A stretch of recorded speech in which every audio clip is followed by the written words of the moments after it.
everyone. Welcome back to another episode of Toku, Boston and Bellingham's only podcast about Godzilla, Gamera, Ultraman, and all of their kaiju friends. I am your host, David.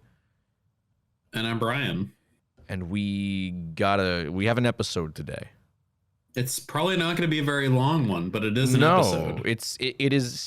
It's probably like the least offensive, interesting episode we've done. I don't know. Not interesting. That sounds mean. That's just gonna set us up for failure. You know, if I say that, people are gonna immediately turn this off. So don't listen to me. Don't listen to what I just said there. I'm sorry. Let me put it this way. If you've liked 2 of our latest episodes, you're gonna like this one. Are you including the new Empire one? Yeah, that feels like it wasn't that long ago, but okay, it probably was long ago. To me, it feels like it was long ago. Anyways, we're talking about Monarch: Legacy of Monsters. We'll get into that in a bit because that's the biggest news thing that's happened. Also, I've been on vacation for over a week, and I was racking my brain for what to cover. And I couldn't think of anything. And this was the most recent thing. The new Empire was 6 episodes ago.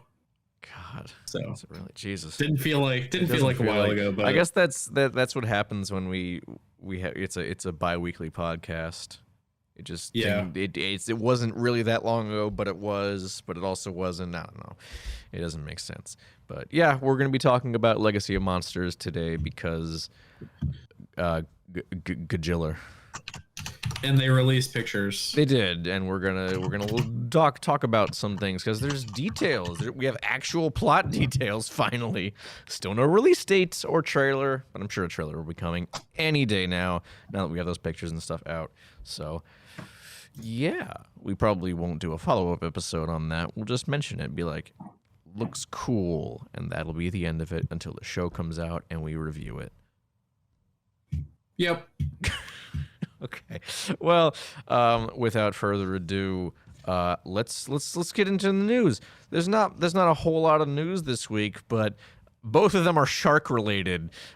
So it's a good news week regardless. So we don't talk about many crowdfunding campaigns here on the show because if we covered every single kaiju crowdfunding campaign that's out there, we'd never finish a goddamn episode. Do you know how many kaiju crowdfunding campaigns there are? There's a lot. But this is a big one. This is probably the biggest, most important kaiju crowdfunding campaign I've ever seen. Listen. I know we have waxed poetic about Brush of the God on this show in the past. Something that's been in the works since when did he start developing that movie in like the 60s? I think it was the 60s. But no, I'm sorry. This one is way more important. This is Kaiju Glam Metal Shark Attack, baby. I don't even think we really need to explain ourselves here, but I'm going to anyways. From indie kaiju experts SRS Cinema and Raiders of the Lost Shark director Brett Kelly, the synopsis of this incredible film is as follows. An accident from space has resulted in the creation of a kaiju shark man. The wanton destruction has a pair of glam rock-loving musicians worried that the concert they have been waiting for their whole year will be canceled. Will the world be destroyed? Will the glam metal concert go on? Kaiju Glam Metal Shark Attack is Godzilla meets Detroit Rock City meets Jaws, featuring music from Gelatin Skeleton, who is the director's band, I believe, and directed by the creator of Jurassic Shark, Puppet Shark, and more. And more. That was just the end of the thing. I don't know about you, Ryan, but there's not a single damn thing about this movie that does not sound like an Oscar-worthy film. We'll have the campaign linked in the description. The goal is only $4,000, and let me tell you, there's a very solid chance that we might be in this movie. because there is be in it. we can be in this movie, Brian, because if you go to the campaign on Indiegogo, one of the why can't I think of the rewards? I don't know why I blanked on the word rewards. One of the rewards you can get is, where is it?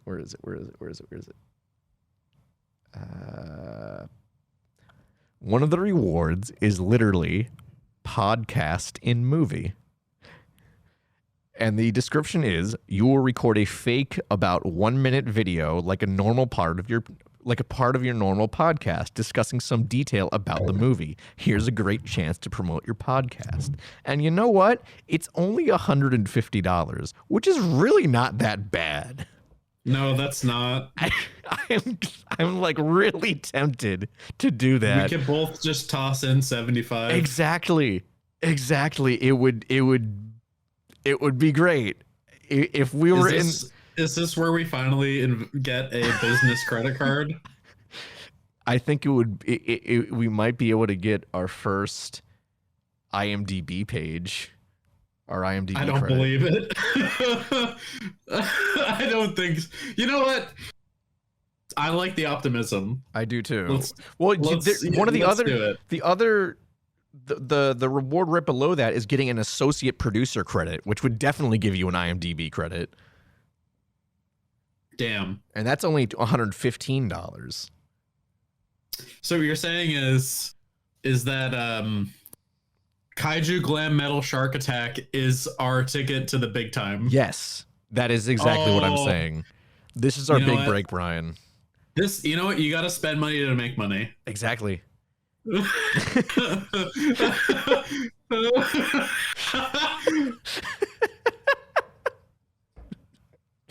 But yeah, kaiju glam metal shark attack. If you guys are at all familiar with the SRS shark movies, you know it's going to be a fucking trip. And this is one. I mean, obviously, it's three things we all love, all packed into one tight little package. It's kaiju, it's glam metal, and it's sharks. I was gonna say shark attacks. Shark attacks, okay. Yeah. What the fuck more could you possibly ask for in a movie? Really, I'm gonna put this in the discussion on the podcast. No, I know what else you can ask for in this movie. Lay it on me, Brian. I'm listening. A cameo by yours truly talking Toku. Oh, true, very true. You're so right, Brian. The movie won't be perfect until that's in it. You know what? God damn, you're firing on all cylinders today, Brian. God. I know. So yeah. Again, that link is going to be in the description because we want. I mean, the movie is going to get made no matter what. It says in the description of the campaign it's going to be made no matter what. Again, I'll read it off. We've set the goal low, $4,000. This is not the budget of the movie, but it will help us make the movie that much better. So the movie's going to get made no matter what. They just want to make it as good as they possibly can. And you know what? If that means Talking Toku gets in the movie, that'll automatically make it better, you know. Not to toot our own horn or anything, but I think that tracks personally. Dave, if this movie gets nominated for an Oscars, does that mean that we're going to get invited to the Oscars? I doubt it. But you know what? Where do they host the Oscars? Somewhere in LA, right? I don't know. We'll have to fly to LA and Brian, we can finally have our moment of, do you know who I am? Oh yeah. Like they'll try to, they'll like not, they won't let us into the Oscars and be like, do you know who the fuck I am? Do you know who I am? We're the hosts of Talking Toku. We were in Kaiju Glam Metal Shark Attack. You better let us the fuck in right now. I like this idea. I like this idea too. Yeah, this is gonna happen, guys. We're gonna go to the Oscars. Talking Toku we'll do a Will Smith, but instead of hitting someone, we're just gonna run up on stage, grab the mic out of someone's hands, and just scream, "Listen to Talking Toku." Hey, you know what? Maybe we will slap someone. Who knows? Yeah, it depends who. We'll see who's there. Yeah. But all right, let's move on, Brian. This is kind of going off the rails. This is already going off the rails. Okay. Second news story, also shark related. Meg Monday shall live on forever. The Asylum, the B-movie darlings of the cinema world, have announced their tie-in to Meg 2: The Trench. Megalodon: The Frenzy, directed by Brendan Petrizzo, known for such cinematic milestones as Ape vs. Mecha Ape and Triassic World. This sharksploitation film features not 3 megs, like the Hollywood version, but 5. Already an improvement in my eyes. The film is already available on digital to rent. If there's demand for it, you can bet your ass we'll do an episode on it. The demand's already here. And by that, I mean we're absolutely doing it. Yeah, the demand's already here because we want to do an episode on it. Yeah. So I mean, I love shitty shark B movies. So, except for like ones that try too hard, like Sharknado. Those are Well, annoying. did you see Sharknado was back in theaters for like its 10th anniversary recently, like just this past weekend?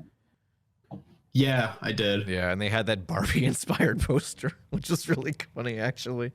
They they apparently like remastered it. Like some of the I don't know what was remastered, but I assume like some of the CG was like touched up a bit. Not that that means anything because the Asylum's kind of known for its shitty CG. But yeah, still. I think people kind of go for that. Yeah, so I don't know exactly how touched up it was. Maybe it was touched down. Oh my god! Like they make it look like a PS1 game instead of a PS2 game. Yeah, they specifically make it worse. I don't know. That'd be funny. That seems like something the Asylum would do. Yeah. They could pull a Fathom Events and just like knock the movie down to like 35 FPS. Oh, true. Or not 35 or whatever they were running it at, like what 8? that was a one-off thing. I feel like Shin Ultraman and Shin Kamen Rider were fine. It was just, and so was Tokyo SOS. It was just Mechagodzilla that was weird. I don't really know why that was the case, but we'll never know. We'll never know unless we get in touch with Fathom Events. What if Brian? What if we stage a coup on Fathom Events and get Kaiju Glam Metal Shark Attack to play in theaters around the world? I think we should focus on one thing at a time. I think you're right. Let's focus on getting into the movie. Okay, I think and that's then a good call. We'll worry about distribution. All right. Sounds like a plan. If they need us for some, freelancing, we'll let them know. I mean, we're already giving them totally free promotion right here on this podcast. We're past that news story, but we're already back to it because that's just how important this movie is to cinema. Yeah. All right. Okay. Yeah, that's about it for the news. Nothing really going on. Any r/Godzilla stuff? There was actually something I saw yesterday while I was eating dinner that it was a hot takes thread. I gotta go find it. My favorite. I know. My favorite kind of take. The lukewarm take. I know. It's more of a Reddit issue, though. People on Reddit don't know what a hot take is. I know. All right, yeah. So, what's your Godzilla hot take? I mean, some of these are not too bad, actually.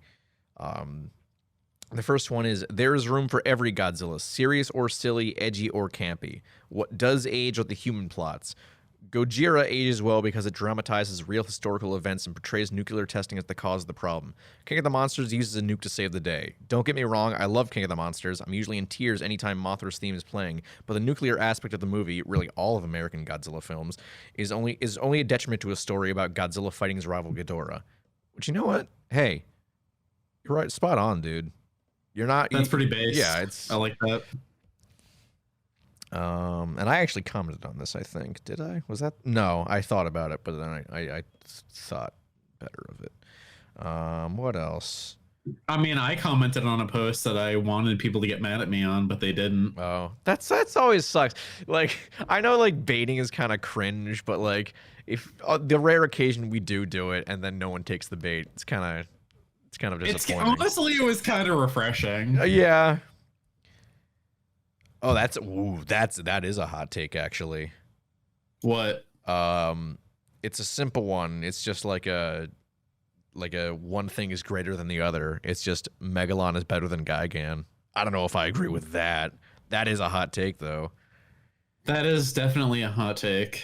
I can understand the point of view, but I don't agree. I can understand it too, but you can't.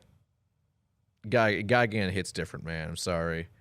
Yeah, Megalon's cool and whatever, but that is also a hot take. Holy shit. No Gigan. This is from the same guy. Godzilla PS4 is better than the Pipeworks trilogy. Nah. That's a shitty take is what that is. Listen. I can see where he's coming from to a certain degree because I appreciate what the PS4 game was trying to go for. It's just that the execution was not all there. That being said, such a boring game. It's very boring. It's so boring. Oh, I get bored just thinking about it. I know. Maybe I'll play that later tonight, just for the bit. I don't know. No, don't do that to yourself. Nah, you're right. I shouldn't. Let's see. What else? Anything that is not. That is not a hot take. That is the coldest take I've ever seen. What is it? Top 3 favorite movies: Shin Godzilla, Godzilla vs. King Ghidorah, and Final Wars.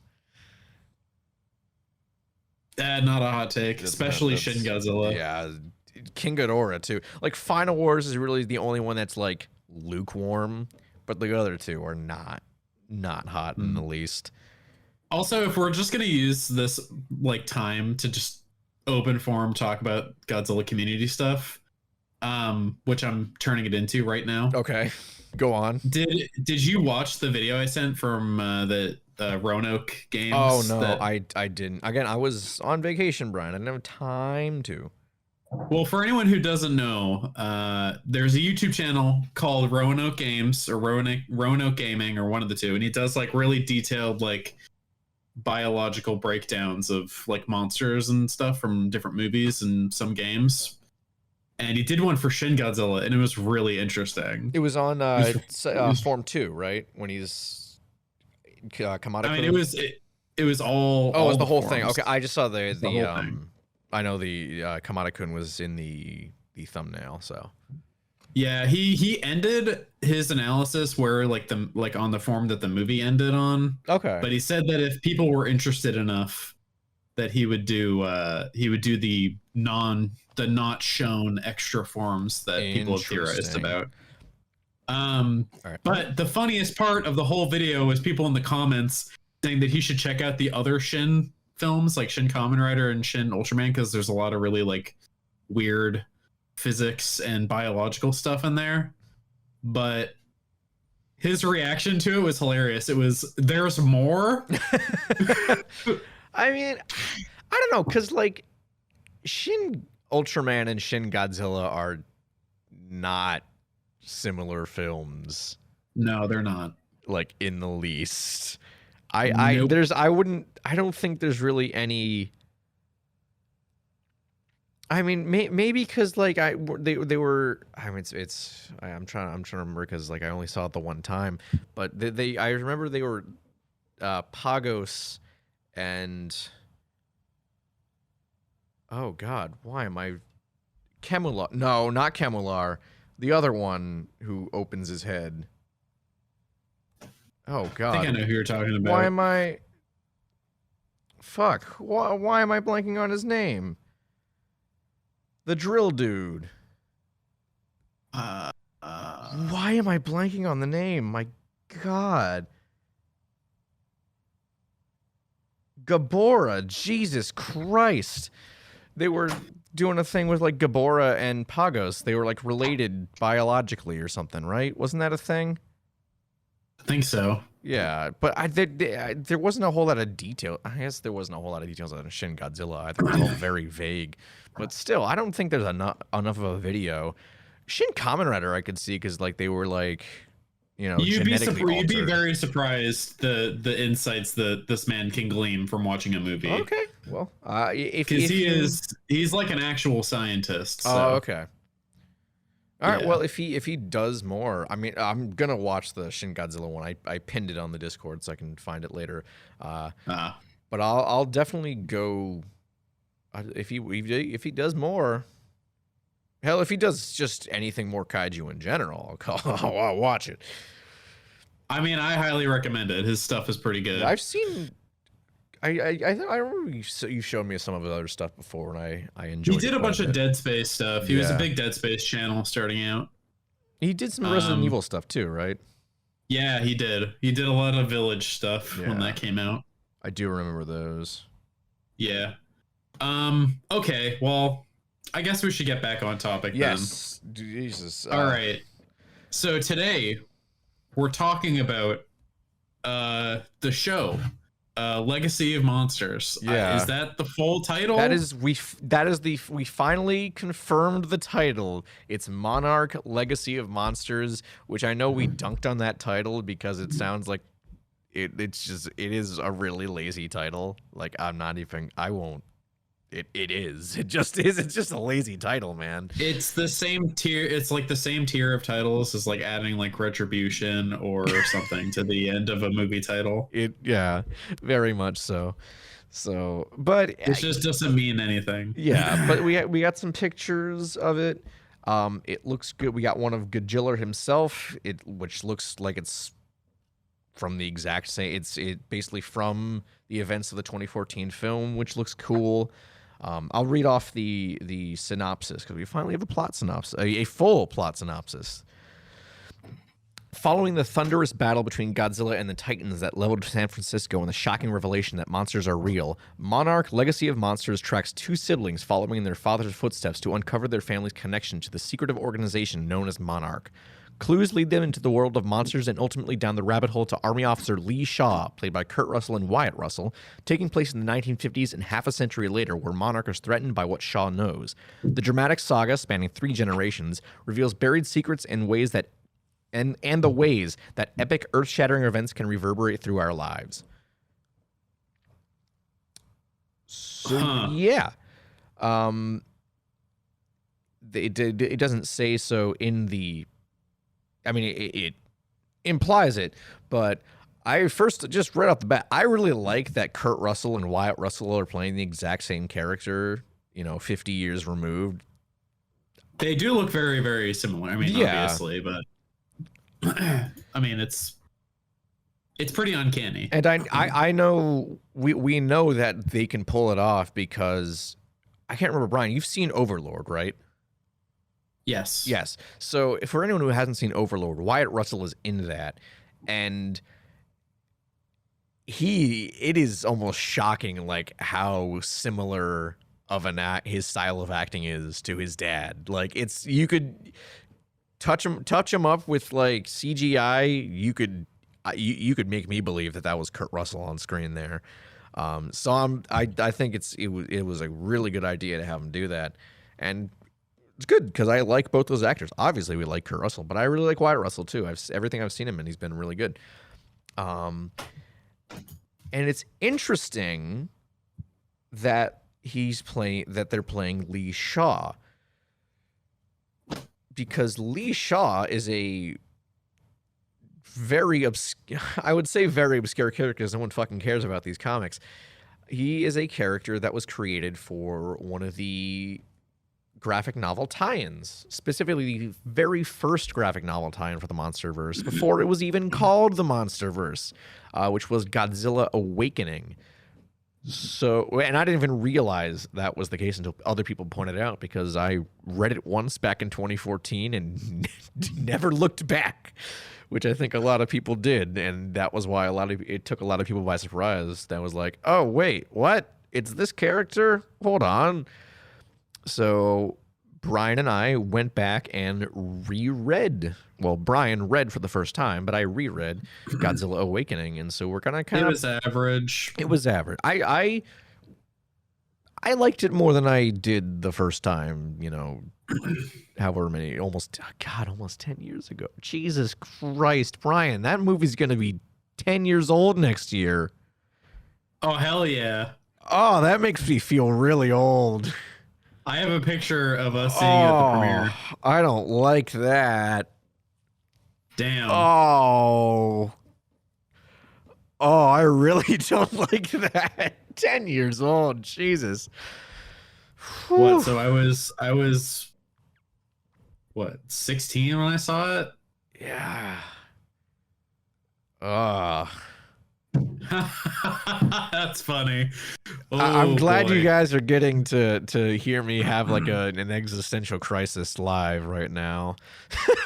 This is gonna make for good listening. Anyways, what the hell was I talking about before I had that existential crisis? You're talking about the character Lee Shaw. Oh yes, Lee Shaw. Yeah, it's gonna be interesting to see him in here because so in Awakening, he's the one who kind of brings Ishiro Serizawa, the actual character from the movies.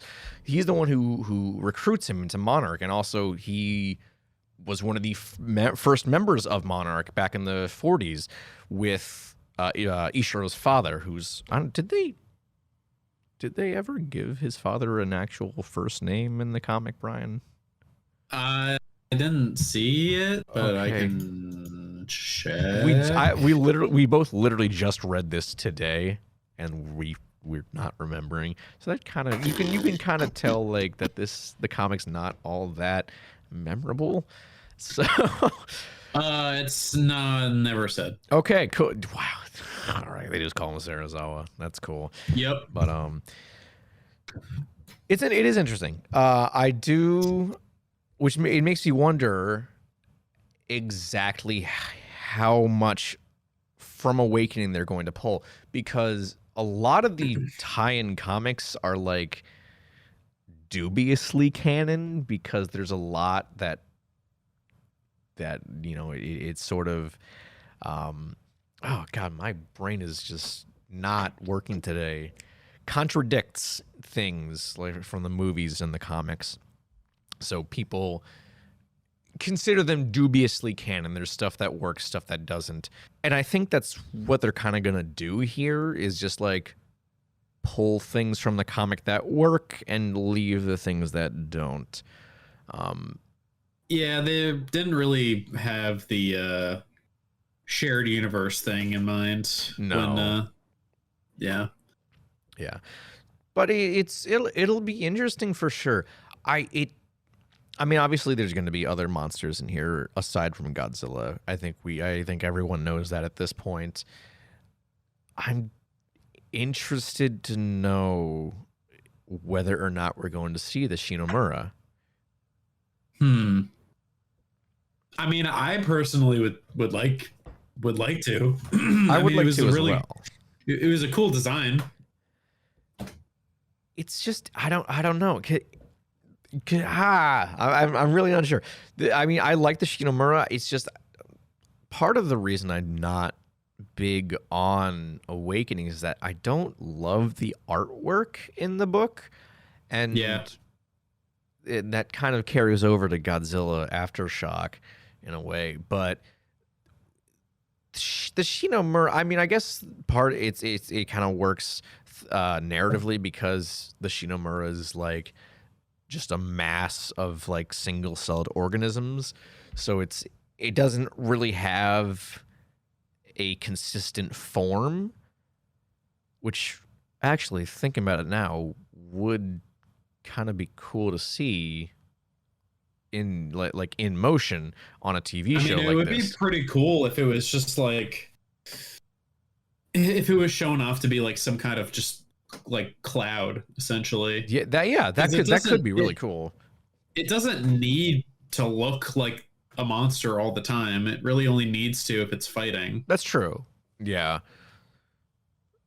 So I can see it happening. Yeah, for sure. personally, I think they could do some pretty cool visual stuff that Mm-hmm. would not be very expensive to animate. But I don't know. Yeah. Yeah, it would And be I think interesting. it would be like an easy way to have monster action, but also not run into the problem of people saying, "Well, with this in hindsight, why were people so surprised to see monsters in the future?" Because you could be like, "Well, like it was like like it. People didn't know it was a Mm-hmm. monster. Like it. You could pass it off as like a cloud or a bad storm or something." Yeah, and even then, like in Awakening, it was very few sightings. Like not many people saw it, and because Yeah. it was in like the 40s, like they weren't like recorded, and I'm sure obviously Monarch covered it up. They did because that was their job back then to keep these things covered up. And they even like go into that in a bit in King of the Monsters, if I recall correctly. That was that and 2014. But yeah, I hope I mean, again, we're gonna see other monsters. Shinomura would be cool. I don't know. Do you think we'll see any of the other monsters from King of the Monsters in this? Nah, probably not. I mean, there's always the chance, but I don't Mm-hmm. know. I just don't really think. I don't know.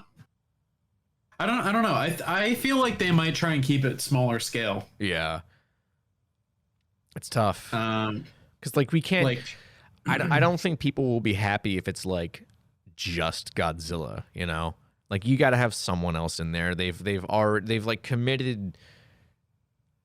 Maybe committed is the wrong word, but at this point they've like there's certain expectations people have for the MonsterVerse at this point. So you can't really just have one monster. You need at least one other. And I mean, I guess realistically, I don't know, because like all these ideas, I'm thinking of like contradicting stuff that's already been established in the universe. Because I like, mean, personally, like, I think people like this is a show. Like, they're not going to expect the same thing from a movie that they would a yeah, show, and vice versa. So I wouldn't be surprised if they played it, a little bit smaller. Like, hmm my biggest hope for the show is that it's like a mystery, kind of I like think that's trying to like exactly what it's gonna be like. Yeah, trying to piece things together, like kind of going around the world trying to find proof of these things, trying to do whatever. And I think that would be really cool. And like I think when we were talking about it, my like what I think is going to happen is that there's going to be a few big set piece moments, but I don't think there's going to be like a large amount of monsters. I think it's going to be, I think Godzilla is probably going to be closer to how he was portrayed in Godzilla 2014, with being kind of in the shadows. yeah. And I think that there is going to be another monster, but I don't think it's going to be one we've seen before. hmm And I think it's going to be one that is a little bit less impactful with its presence. Okay. I mean, I think you're right. There's no way they're going to make a show that's just Godzilla, and if they do, then I'm very curious to how that's going to play out. Yeah. I mean, I just had this thought while you were talking. It says following the thunderous battle between Godzilla and Titans, which means depending on how much they show from the events of 2014, we might not even get a whole lot of Godzilla, because King of the Monsters establishes that Godzilla has not been seen since the battle in San Francisco. But also, there's going to be Seen flashbacks as publicly. well. Seen publicly, true. Seen publicly. Yeah, it depends what they do with the flashbacks. But even then, in Awakening, again, they might just kind of decanonize a lot of it. In Awakening, like, even Serizawa had to be like, no, Godzilla is like a real thing. Like, there's more than just the Shinomura out there. There's also Godzilla out there. So I don't know. Yeah, it's very interesting. Do you think there is going to be any more expansion on the Hollow Earth stuff. I think so. I think maybe not. There might be, because there is a very familiar name in here in the cast. Oh, Randa. yes. I totally forgot about that. Randa is back. He is. So, which is really cool, because I think I there's no way they're, and it's young. It's not John Goodman. It's in the past, which leads me, and I think basically everyone else who saw him in the cast list, to believe that we're going to see the monster that took down his ship that he talked about in Kong Skull Island. I very much believe that's going to be what we're going to see. Because they had like a photo of it. Yeah, they had the photo of the ship ravaged afterwards, and I'm curious. Also, if I'm reading this correctly, there is a Kate Randa too. Really? Played by Anna Sawai, Kate who I don't know. I think she might be in one of the images here, but I'm not sure. I don't know. Oh yeah, that's her standing in front of the bus in the picture. That Oh, looks like it's yeah. on the bridge. So is this some potential lineage? Maybe. She doesn't look anything like John Goodman. Like, different race even, but yeah, she could be adopted, I suppose. I mean, we didn't get really any solid information about Randa's like life. That's true. Outside of his work, so we don't know. That's very true. I don't know. I don't know. There's a lot of. I mean, it's this show. I think I'm definitely more excited about it than any potential movies, mainly because it's kind of going into that like mystery, like kind of uncovering the truth kind of stuff. And they're using a lot of characters that I like. Yeah. Randa from Kong Skull Island was probably one of my favorite characters in the movie. And I'm just excited that whole thing is getting expanded on, even if it's just a little bit. That being said, because it is young Randa, I don't think we will get much expansion on the Hollow Earth stuff. I think they're going to save that for like the mainline films, which they've been really pushing hard on, especially with the new Empire, it seems like. But because like Randa didn't really subscribe to it until like after the stuff with the ship, which if that is what we're going to go with, which we're going to kind of commit to, that we're going to see that, I don't think we're going to get any Hollow Earth. So it might, because they kind of implied that in Awakening, like that's where Godzilla and the Shinomura were before they woke up. They were under the Earth's crust, which in hindsight, it's kind of interesting that they accidentally set that up way back when. So yeah, they might like touch upon it, but I don't think they're going to go too deep into it as the movies have been. Yeah, I think you're right. But maybe not. I mean,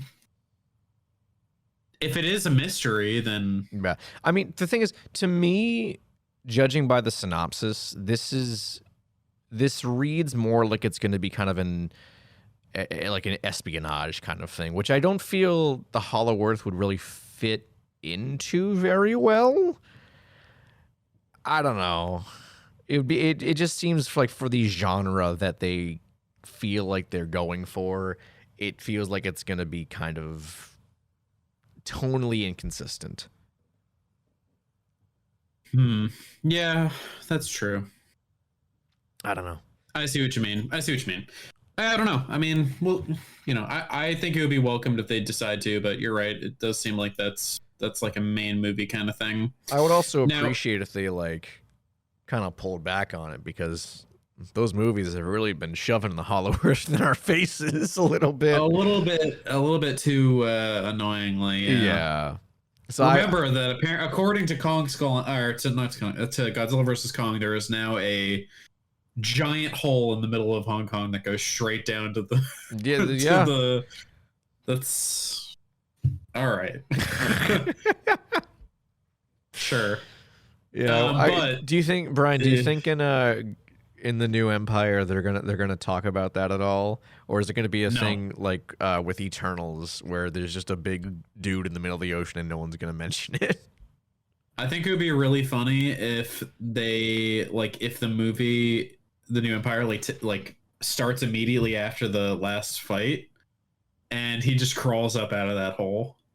Godzilla does. That'd be funny. No, not Godzilla. I'm talking about the new monkey. Oh, big. Yeah, new monkey.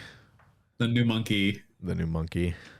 Godzilla X Kong, the new monkey. That's all right. When we review the movie next year, that's going to be the title of the episode, guys. Please, let's do it. I'm gonna. You know what? Hold on. I'm gonna mark this down in Discord, and I'm gonna pin it so I don't forget. That way, I can keep. I can keep the bit. I can commit to the bit, and no one can tell me I didn't. There we go. Go. Wow, this has been a great episode so far, Brian. Yeah, We're doing real good. it's funny that we have so little to say for speculation on MonsterVerse stuff, but when it came to Godzilla -1, I was just like, let's go. Well, that's Brian. That's because you were you're into the history stuff with it, and I guess there's some history stuff too, because it was talking about the Castle Bravo testing and everything, but it's not as interesting as Japanese politics and history with that stuff, I think. Yeah. Do you think we're gonna get to see any because in the comic they have the Nautilus? Mm. Do you think we're gonna be seeing maybe even a flashback into that? We could be. I don't know. Maybe. I don't know, because I feel like the Nautilus wasn't all that important in the comic. We just kind of see it there. Yeah. So I don't know. It sucks because they've been so radio silent on this show for so long, and there's just been very little details. I mean, I guess granted there wasn't a lot of details for -1 either, but for that at least we could extrapolate just the political climate of the time. Yeah. And that's clear that's the direction they're going with this. With that, rather. But with this, it's who knows what they're going to do with it, So it's a little harder to speculate on what's going to happen. Yeah, I don't know. It is hard to even come up with theories. Yeah, but I think we're doing a pretty good job, though. I'm going to pat myself on the back for it. Yeah, I mean, we did say that this wasn't going to be a long one. So. No, it's not. Or will it, Brian? I have things to talk about afterwards. Oh, all right. Well, I'm pretty much done talking about this. Okay. So, unless you have more. No, I don't know. I want to see. I have a question for you. Oh, I have an answer, maybe. Do you think that the writers and the actor strike is going to affect this show at all? I feel because we have no idea what the production timeline was. That's true. I don't know. I feel like they wouldn't have started promoting it in the middle of the strike if it was going to affect it. If that makes sense. I feel like had it affected it, they would have they would have stayed radio silent. They wouldn't have said anything. Maybe we would have gotten the title, but title, synopsis, pictures, all that. I don't think they would have released that if the strike was affecting it. I see what you're saying, but even said all of that together, it wasn't a lot of material. That's true. We don't have a trailer. We have 4 pictures and a synopsis that, yes, you can glean some info out of, but it's really nothing that insightful. Mm-hmm. So I don't know. I think it can go both ways. I think there is the potential that it will be affected. Yeah. Well, the thing is, it's been in production for so long. I mean, it was filming what beginning of last year. True. So it's been. But what about like reshoots? There's always reshoots. I guess, but I don't know. But this late, I feel like if they're already putting out pictures and stuff, they're done shooting. It's just in post production at this point. That's what I would think. Yeah. I don't know. I'm still thinking. I don't know. I think it might, because I was a little worried about it. Mm-hmm. I mean, we were talking about like whether this was gonna, like, the writers and actors strikes are gonna affect Godzilla X Kong the New Monkey. Yeah. And in the back of my head, I was like, oh, there's also that TV show. Like, I wonder about that. Mm-hmm. So I don't know. I mean, I don't know. I guess we'll find. I mean, we still don't have a release date, and it is kind of weird that they didn't provide a release date with the press release for this. So maybe this was just them being like, we are still working on this. Don't worry. That's kind of what it sounds like to me. It kind of, because I remember when I heard that this show is filming up in Vancouver, and like, you know, that wasn't really all that long ago. Mm-hmm. It was probably about a year ago, or definitely more than a year ago, maybe like a year and a half ago. But we don't even know like whether that was the beginning of filming, whether it was, you know, whatever it was. I don't know. Who knows? I don't know. I mean, I hope to see it sooner rather than later. I think I am interested in this more than I am interested in the New Monkey. So yeah, I don't know. Because again, here's the thing. Just based solely on the synopsis, I feel like this has the better potential to tell a good story, like a good down to earth, get some good human characters story, because hey, we got fucking Kurt Russell in this, and you can't just waste Kurt Russell. You can't waste Kurt Russell. And if they waste Kurt Russell, who's then we're retiring. We're retiring. Matt Shackman, I know you're the writer on here. I'm coming for you. Don't even play with me. I think another thing that gives me hope about the story is that it's about a family. Yeah. Which, like, making it about a family is just like, it's just kind of good foundation. You say that, Brian, you say that, but both 2014, well, actually, no, not 2014 because that's a good movie. King of the Monsters was also about a family. Oh, that's true. But also, this is a show. That's true. So there's a little more time. More time, and to develop it says it's 10 episodes. Oh, does it say that? I missed it. It says production information, genre, action, channel, Apple TV, episode count 10. Okay. So, I mean, they've got a lot of time, and I'm assuming that it's going to be like hour-long episodes. Most likely. I don't know. 'Cause, I mean, I've only watched 2 Apple TV series, one of which was Prehistoric Planets, was a documentary, but they kind of, I feel like for their fictional stuff, they kind of, like 45 is the longest, I feel. But I don't know. We'll see. I think it'll be on the longer end. I hope it is. I would like to see more of it because, well, we like Godzilla here. We do like Godzilla here. That's kind of our whole thing. If you haven't grasped that by now, so yeah. I don't know. I'm hopeful nonetheless. I would rather see it sooner than later, though. Given the strikes, we're gonna find out though. Mm-hmm. Hard agree. Yeah. All right, that's about all I want to talk about, Brian. That's about all I want to talk about. It's kind of sad we don't have more news. I know. To talk about. It's okay though.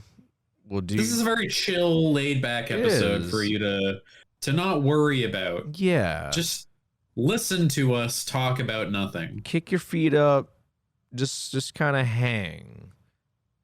We're your friends to ride out the end of the world with. There You go. Oh, that's pretty deep, Brian. I know. Where did that come from? I don't know. Are you okay? Do you need to talk to me? Do you need to talk to someone, Brian? Nah, I'm good. Okay. All right. I think we should move on to our next segment. Yeah. Brian, has there been any new cool kaiju things you're checking out? No, but I did get Gorgo in the mail. Oh, hell yeah. Like a day or so ago. Haven't watched it yet because I've been busy, but I do fully intend on watching it. Because nice. boy, that sleeve is real pretty. It is. Matt Frank. It is some real good art. Did you? And it looks great on my shelf. Did you open it up and see the anatomy thing he did? I did. Yes. Yes. Yeah. I was really. I really liked that the anatomy chart he did for Gorgo. The ones he did for the Gamera Arrow set were cool, but I really liked the Gorgo one. But yeah, it is very, very good and very worth it for the $35 or whatever. That, yeah, which is about average, maybe even below average for most 4K releases nowadays. Yeah, it was it's very good, very nice. Yeah. Also, Brian, I think at this point we're coming up to a little over a month until Gamera Rebirth. Oh no, significantly less than a month. September 7th. Brian, need to get on watching those Gamera movies. Stat. Oh boy. Okay. Yeah. So do it, Brian. Again, you have 2 movies. More if you want to rewatch the trilogy. But I mean, maybe I do like.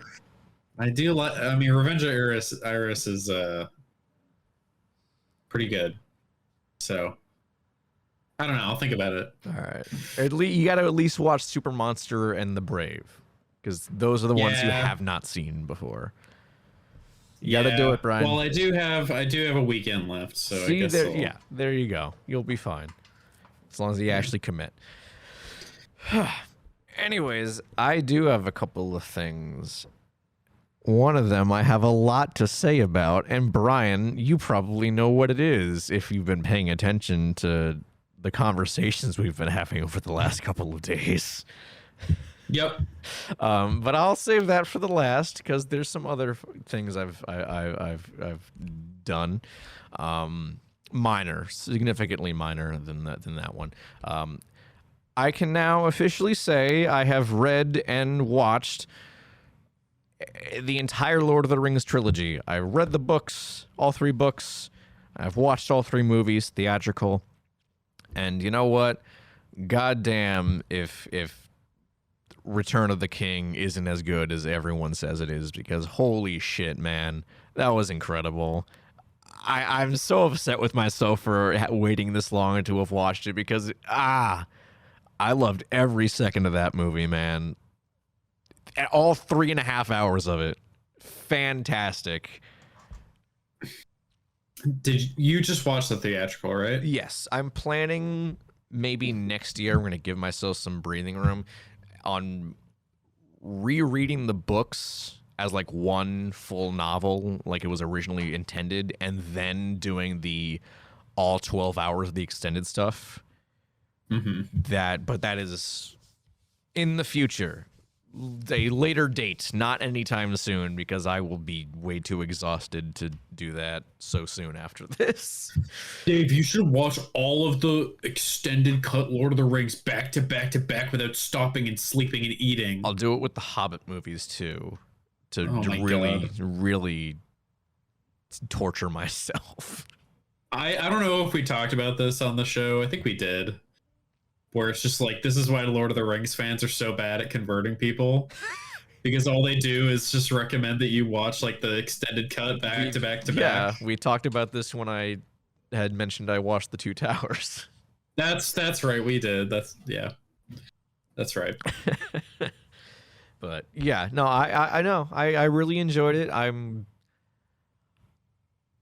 definitely not as into it as a lot of people are, but I really, really liked it. Like, fantasy has never really been my thing, and that's, I think, why I never was like chomping at the bit to get through Lord of the Rings. But now that I've done it, now I'm on the other side. I'm like, yeah, that shit rocked. I understand it. But yeah, good shit. The other one, the other minor thing, this is kind of a funnier one, and it is significantly less convincing of tokusatsu than Lord of the Rings, which should tell you something. So again, I mentioned at the top of the episode, I was on vacation for the last week or so, and full disclosure, I smoke a lot.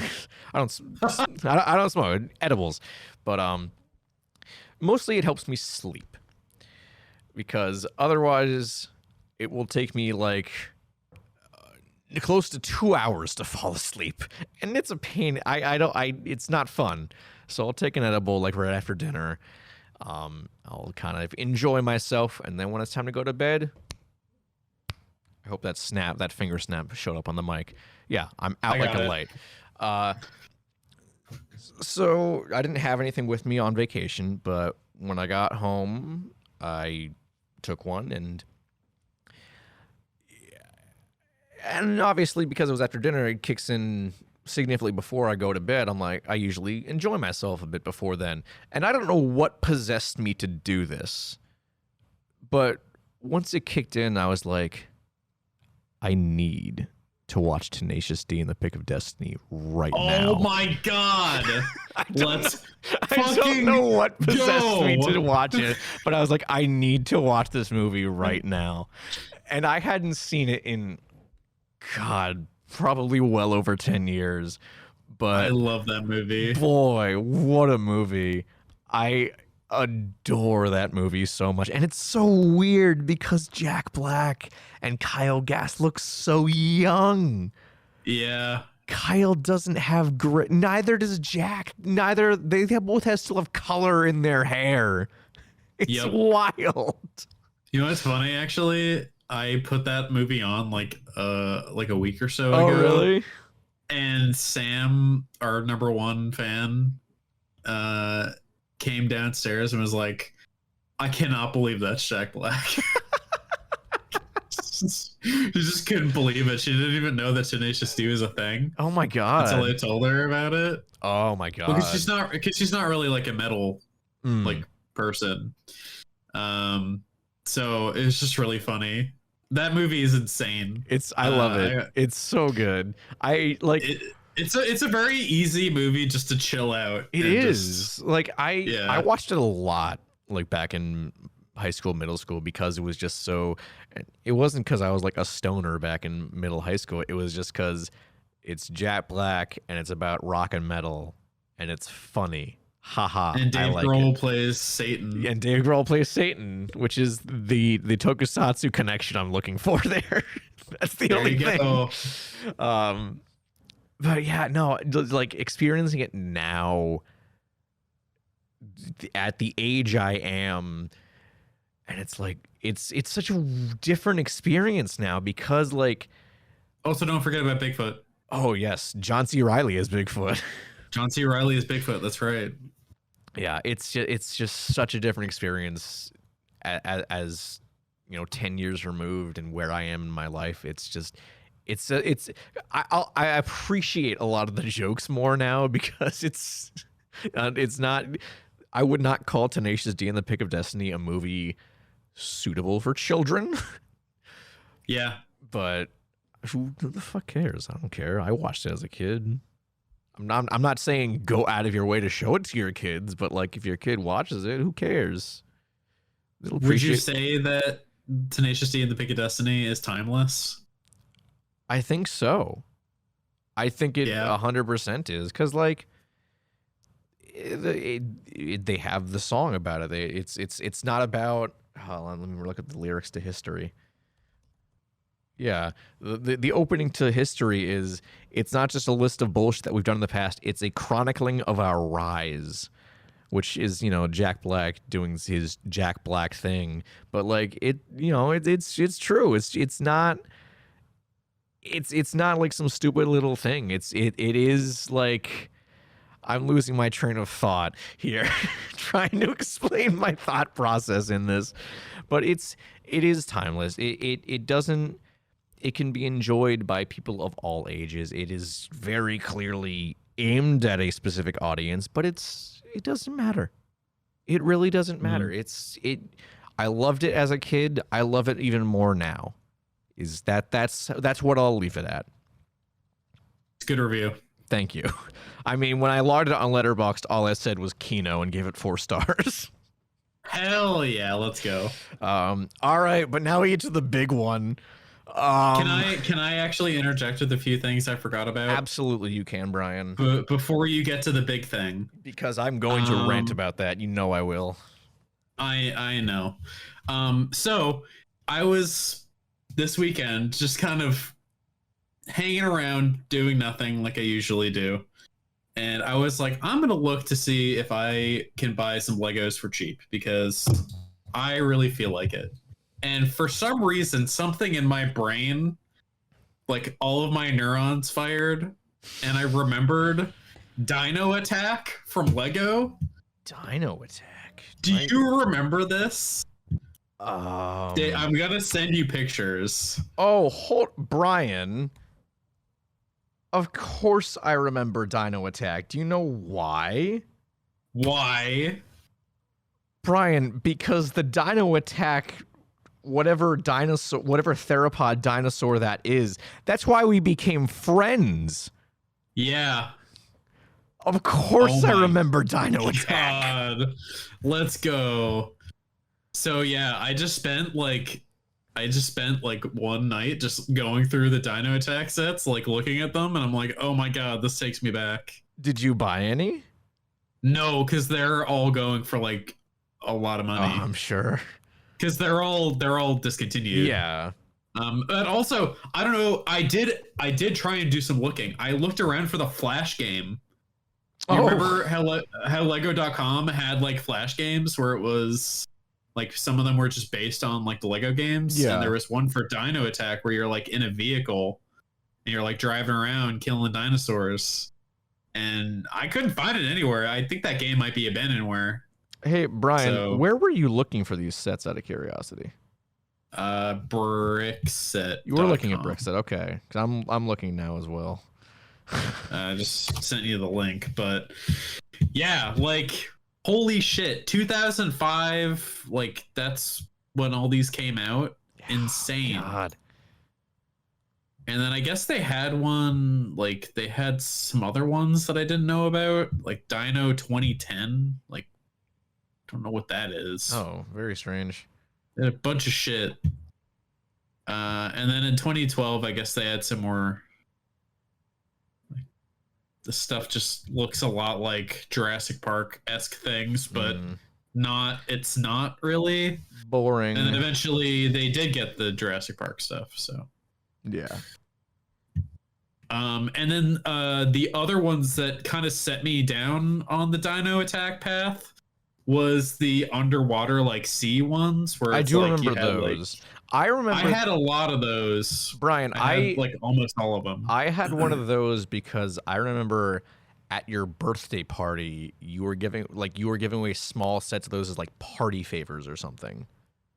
Oh yeah, that was my mom's idea. Yeah. So no wonder we were always in financial straits. I probably still have one of those somewhere in the depths of my house, but dude, yeah. Probably like probably. God, it's just like so nostalgic going back and looking at all of them. I love that for you though. That's awesome. Yeah, I spent like Saturday afternoon just going through old discontinued Lego sets. Hell yeah, dude. And having like an absolute crisis about how expensive they all are. I'll never get them. I'll never have enough money to buy any of them. I mean, if it makes you feel any better, like Lego nowadays is just also very expensive still. Yeah. Like the one I sent you, like the first picture, the Dino Attack one, and that it has like the big helicopter. Yeah. Like that is going for like Oh, $240. jeez. Yeah. Yeah. Yeah, that's rough. Yeah. So it's and that's used, by the way. Oh That's God. used. Oh Yeah, yeah, I I'm don't seeing it even right there. $200. yeah. Yikes. Insanity. I thought I had one more, but I forgot. So I'll just let you go on with Oh, the big there's a one. sealed one for $350. Oh my god, I'll buy. That sounds like a deal. Let me get it. There you Break go. out the old credit card. Can I make this in this payment in installments, please? Yeah. All right. All right. Is it time for my rant, Brian? I think it is. Oh I'm quite ready God. to hear it Okay. in the flesh All this right. Well, time. our part-time co-host Siobhan is also excited to hear me because I've been updating both Brian and Siobhan about this over the past couple of days, but I've been updating them about it over text. So the emotion in my voice might add a little bit to this, I think. So I've committed to this. I've at this point I've committed to the bit of reading the rest of the Meg series. Liked the first book quite a bit, even. For the most part, liked the Trench. And as I was on vacation, I decided, okay, let's start Meg Primal Waters, which is the third book.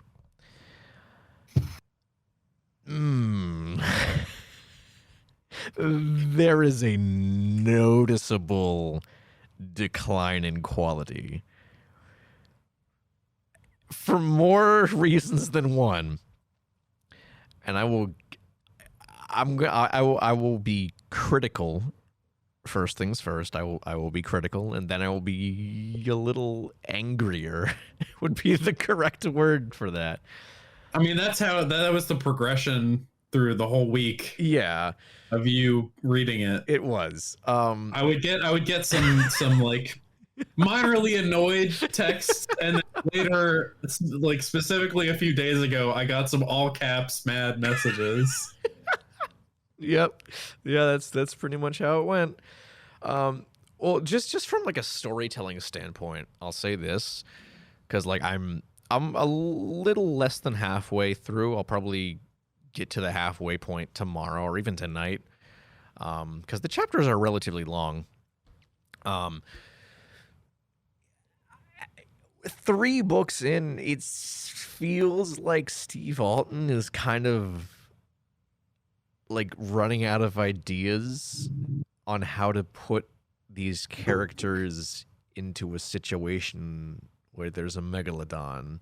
Like, yeah, the Daredevils thing, because that's what the whole point of the book is. You know, Jonas goes on to co-host a Daredevil TV show, and it just everything surrounding the Meg is just it's all the same. It's all the same stuff from the first 2 books. Nothing has changed.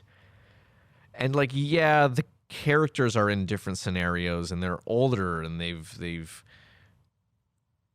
grown, quote unquote. It just feels like it's stagnant. You know, it doesn't feel like the series is actually going anywhere, which is kind of disappointing. And then we get to the more questionable stuff about the book. So, when we reviewed Meg 2 The Trench on our last episode, I had mentioned to you guys that there was some questionable material in the book. Namely, that Benedict Singer, the villain, was a incestuous pedophile. And it was casual. It was mentioned mostly in passing. So I wouldn't say ready to let it slide. I would not go as far to say that, but I kind of just ignored it, for lack of a better wording. Meg Primal Waters, on the other hand, it more than a little doubles down on that stuff. Separately, thankfully, there are two separate things, so it's both better and worse at the same time. What was I 3 chapters in, Brian, that I texted you when there were already two separate mentions of incest? Let me just do a little word search in our chat. I think it was 3 chapters in. 2 mentions of incest in Primal Waters already, and I'm only on chapter 4. There we go, 3 chapters in. And so I didn't give you details, Brian, as to what those mentions were. Would you like to know? Not till later. You didn't. Oh, did I? Okay, I did tell you. Or maybe I don't know. I mean, I can't remember. I know I told Siobhan about him, but I don't know if I told you. But I'll tell you now. Why don't we go over it? Just for posterity's sake, and the listeners will know. So, the first one easily looked past. It's talking about a megalodon. You know, the male wants to breed and it senses a female, and it's like, oh, the fact that this is its biological mother doesn't matter to it or something, which I guess, is that a thing in the animal kingdom? I don't even know. I have no clue. I wouldn't be surprised either way if it was or wasn't, but like that's. But hey, I am going back to school to learn aqua science, so yeah. Brian, tell me if sharks commit incest when you go to. It's more going to be just. It's not going to be sharks. It'll be fish, but damn. I mean, I'll let you know. All right, cool. Ask that on your first day. See what happens. Okay, no. But the second one was really questionable, and it really got my blood boiling, because Jonas, at this point, Jonas Taylor, I almost said Jonas Venture because I've been watching the Venture Brothers. Jonas Taylor, he is a father. He's an aging father. He's like in his 60s now. He has 2 children, Danny and David Taylor. Danny is 17. More on that later. You could probably tell where I'm going with that. And she's a rebellious teen because that's her archetype. And the way we're introduced is Jonas is trying to work on his memoir, but his daughter is listening to, quote, gangsta rap at very loud levels, so he's not able to concentrate.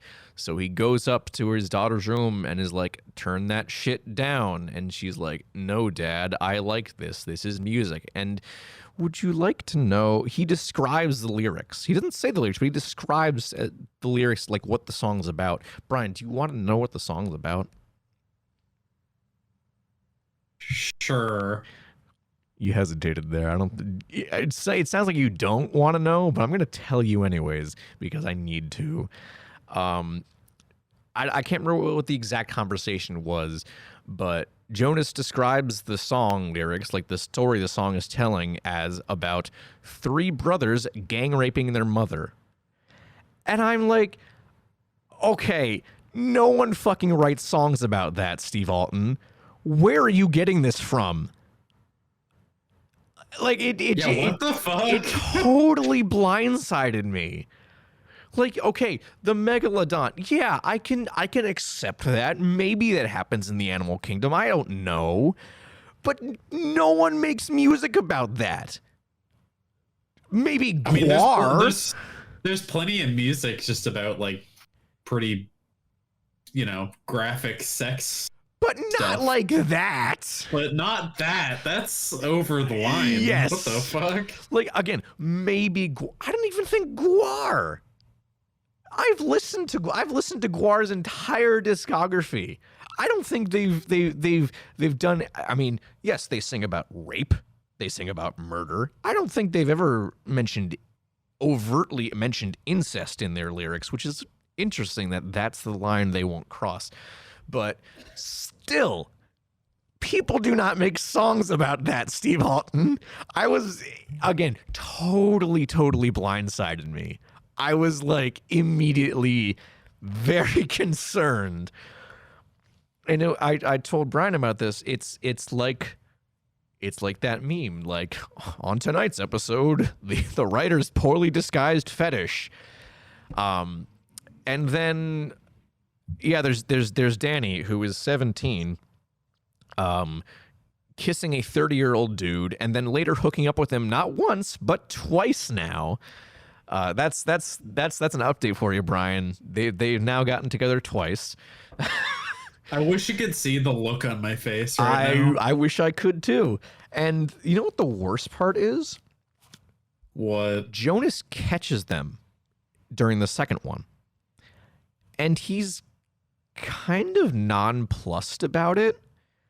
Like, yeah, he's angry, but he seems more angry that he's sleeping with his daughter than he is for sleeping with a minor. Oh. Yeah, like he mentions like, oh yeah, you know, she's still a minor, but like I don't know. He seems more upset with the fact that someone is sleeping with his daughter. If that makes sense. I don't know. It's hard to really explain where I'm coming from there, but I don't like how that's. Why is that your priority? I know why that's your priority, but both of those things should be your priority, Jonas. For God's sake. What the fuck? And oh yeah, and the worst, well, not the worst part about this, but personally for me the worst part, Mac, who has been my favorite character throughout both the books and the movies, I feel. He is now a alcoholic who got a 17-year-old pregnant. So cool. So bad. Jesus Christ, dude. I had no idea. I knew people, like, I know people prefer the first two books in the series to everything else. Like, I knew there was a drop in quality after the first two. I didn't think it was going to be this bad. Like that, it's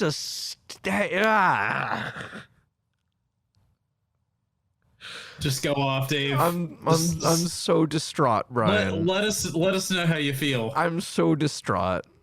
I was so ready to like go all in and read all the Meg books and have a great time, and I'm not having a great time. Is this the thing that kills the meme for you, or are you gonna stop reading them? I'm a little torn. Because on one hand, I mean, you've gotten this far. That's what I'm saying. Like, on one hand, I feel like I should, but on the other hand, I'm like, there are 4 other books. How much worse can this possibly get? And like, I mean, could you do the audiobook? I mean, I could, but again, I tend to zone out during audiobooks. So I might keep going just based on pure morbid curiosity. Because, I mean, it'll be funny for you and Siobhan and everyone listening to hear my reactions to it. Your descent into madness. Yeah.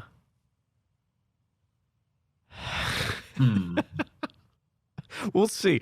Again, I'm gonna see how Primal Waters ends out, and then maybe that'll be my crossroads, just to see whether or not I continue down the Meg rabbit hole. I mean, if it leads to more hilarious 3 a.m. text messages from you, it would be worth it for me. Okay. I'll take that. I mean, but I'm not doing any of the hard work. So. You're not. This is all on me. Yeah. So I guess we'll see. Hey Brian. What?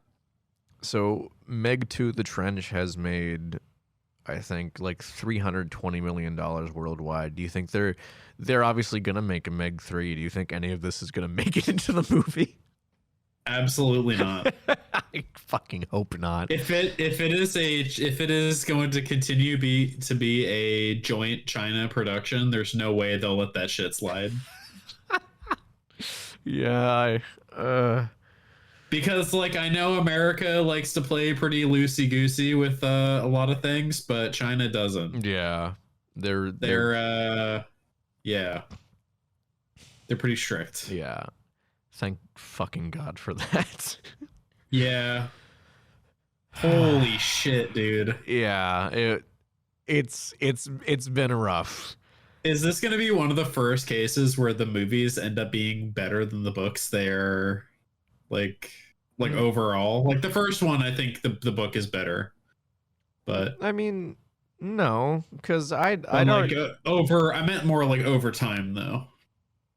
Not like 1-to-1. What do you mean? I don't know.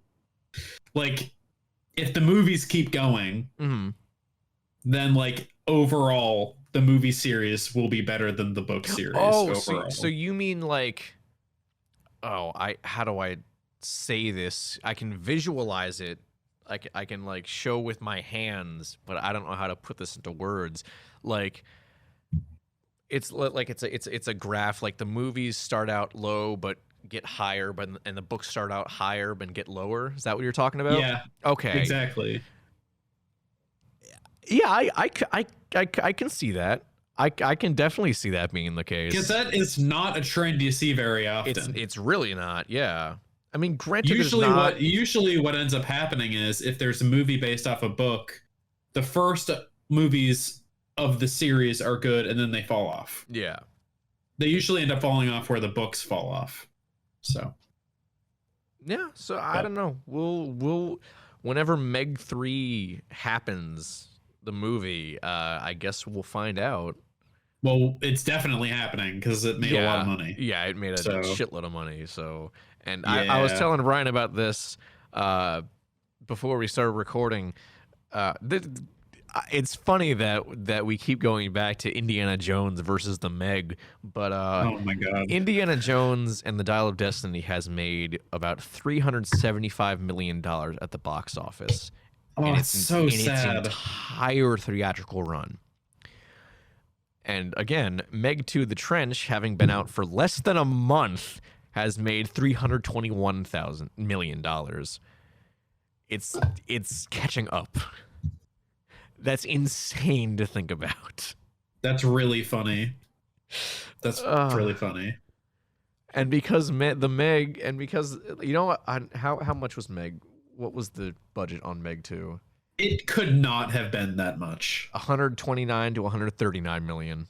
That's about what I would have expected. Yeah. And again, Indiana Jones was 300 million, so it just barely made its budget back.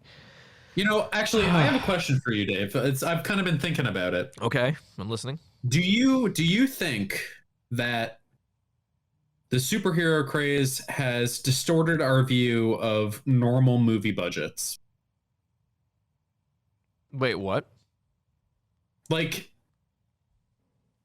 do you think that the superhero movie craze, do you think like that and how much money was put towards it, like from every studio, do you think that has skewed our perception of movie budgets? Yes. Okay. Absolutely, yes. Okay. Again, because I just realized it when 120 million didn't sound like a lot to me. Yeah, right. So I'm curious, actually. I'm gonna go back and find out how much was the original Iron Man made for. That was made for 130 to 140 million. Wow. Okay, so that's probably like baseline. Yeah. And what was the most recent Marvel Look up what Endgame was made for. I'm gonna look up Guardians 3 because that was the most recent. That was made for 250 million, so almost double. Okay. Yeah. Damn. Okay. Whew. But yeah, no, it's definitely. And this is why you don't make an Indiana Jones movie for $300 million. $300 million. What the fuck were they thinking, dude? Where did that money go? I don't know. I don't know. There's rarely been a movie where I've seen it and I've been like, where did you spend your money? It's you could say that about a lot of blockbusters nowadays. I mean, I guess I just don't see a lot of blockbusters nowadays. that's but fair.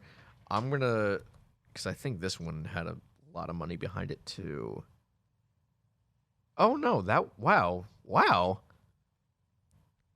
I looked up Shazam: Fury of the Gods. That was actually made for a lot less than I thought. Only 125 million. that's pretty good. It's not bad.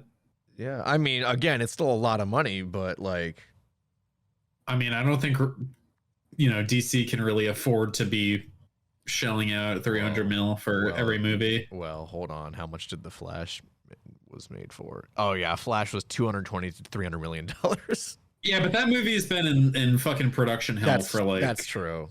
That is true. And then their main star is like a wanted criminal. Yeah. So. God. Yeah. All right. Well. We really went off on a tangent here. This has been a really chaotic episode. Have fun editing. I'm before going to have we a great go, time. I just remembered two things that I remembered I've been checking out. Oh yeah, go for it. The first one being I am seriously playing Maneater again, and I intend on finishing it. Oh hell yeah! I also started replaying Maneater. Absolutely incredible game. I finished it, but I never played Truth Quest, and I bought Truth Quest recently. I started playing it. I'm like, I don't remember how to play this game. I need to start a new game. I got both for sale during the summer sale for like $10. Oh hell yeah! Yeah, I think I got Maneater. Not Maneater. I got Truth Quest for like $5. Yeah. So I'm gonna finish it. And then another game, Armored Core, comes out very soon. Oh, that is really soon. Yeah. Next week, essentially. Damn. All right. And Armored Core is a mech game, and mechs are kaiju adjacent, and it's also Japanese. Right they are. So goddamn right they are. We should talk about Armored Core when it comes out. Okay, we'll see. It depends when I buy it, really. I'm buying it day one. I'm okay, psyched. all right, that's fine. Whatever FromSoft makes, I will buy. I'm well aware of this, Brian. Yeah, and also I watched some like early preview footage, and wow, man, I don't even think I've seen any gameplay from it actually. Now that I think about it, Vadi did an early preview video, and my favorite Souls creator, Iron Pineapple, did one. Okay. And like it is a very cool looking game. It definitely seems a lot. It is basically a mech RPG. I like the sound of that. I like the sound of that a lot. I'm fucking here for it. I'm very excited. Sick. Oh. Yeah. Oh, I just thought of something that I have been checking out too, that I texted you about last night, Brian. Oh shit. Okay. So last night I saw Gojira and Mastodon live, and they're actually playing in Boston again right now. And high key, if we weren't recording, I probably would be at that show too. But hell yeah. At the same time, everything hurts still. It was a lot. All right. Here's the thing. I'm out of shape. I understand that. So I'm not in the pit for very long when I go in. But Gojira has some intense pits. To the point when last time I saw them back in 2021, I think, I was in there for the first 3 songs. The second song was Backbone, which is a very energetic song for people who haven't heard that. So that took a lot of the wind out of me. So I wasn't even in the pit for Flying Whales.